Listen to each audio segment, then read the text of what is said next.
The crime rate here in Britain is skyrocketing at an alarming rate.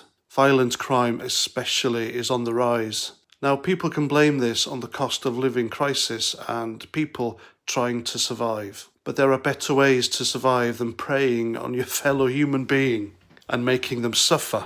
And I can prove this because around 12, 13 years ago, I was at my lowest ebb. I didn't have a house. I lived in my car. My ex had effectively stopped me having access to my own children. And the child support agency were robbing me blind. They were raping me financially. I had nothing. And it was greatly affecting my work. And I nearly lost my job as well. But not once did I consider robbing someone, committing crime, etc., or doing anything ghastly. I am where I am today thanks to sheer will, determination, and a burning desire for revenge. Anyway, that's another story for another time. So Sky News put an article out this morning, and it was after the sad death, the murder of that poor little girl in Liverpool who was shot by a guy chasing her dad, I believe. Correct me in the comments. And then she subsequently died. And this article names at least 8 gangs known to be using violence and weapons, guns especially, around Liverpool. Now, one thing struck me reading this article and what other people are saying online, on social media, etc. Everyone's blaming the cost of living crisis and allegedly poor people trying to screw each other over in order to survive. And I know there have been some arrests made regarding the murder of that poor little girl in Liverpool. But this bullshit, this crime wave, it's been allowed to flourish because of the police, basically. That's what I think. They are hardly anywhere to be seen unless there's a gay pride event somewhere, or they're doing some presentation somewhere out on a high street, about multiculturalism, diversity, and the fact that they spend thousands of taxpayers' money painting their cars, their police cars, in the LGBT flag colours. I mean, come on. And it's not just Liverpool police, it's everywhere.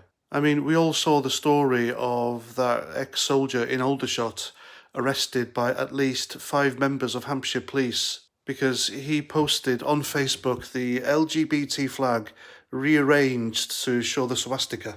Now, that took 5 coppers to arrest a middle-aged man because some oversensitive snowflake cried about what he posted on Facebook.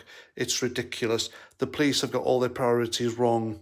And I'm not just blaming the police either, I'm blaming the Conservative Party. Because ever since David Cameron came into power in 2010, they cut 21,000 police officers. And it goes beyond that because Tony Blair brought in these pathetic PCSOs as well.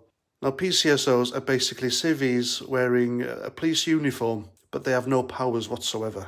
And political correctness has just cut through the police force, which is now a police service, like a cancer. They're recruiting all the wrong people. The police need to be recruiting big, hard men, women who have a life experience on the streets, who have a bit about them, a bit of responsibility, a bit of respect, and who aren't afraid of running after and tackling criminals and people who believe in their jobs of keeping the public and property safe. That's what we need. That's what the police needs. And I firmly believe that these gangs wouldn't exist.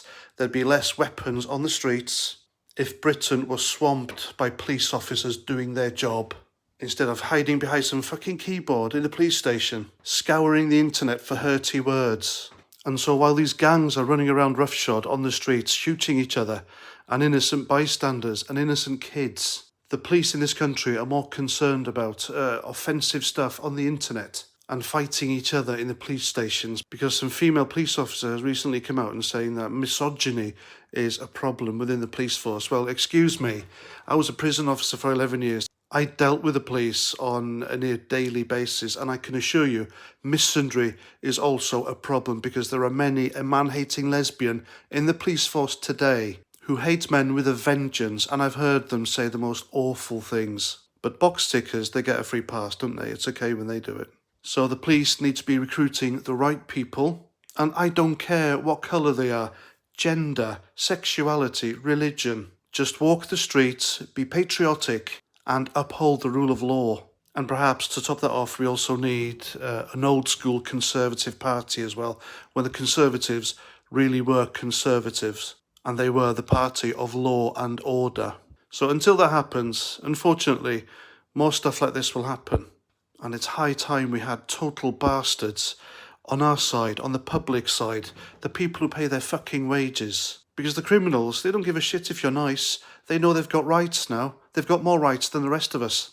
I want a copper who's not scared of going round and knocking a few heads, instead of the idiots who did absolutely nothing when members of Insulate Britain glued themselves to the roads and blocked Britain's highways in London and stopped innocent people just going about their business.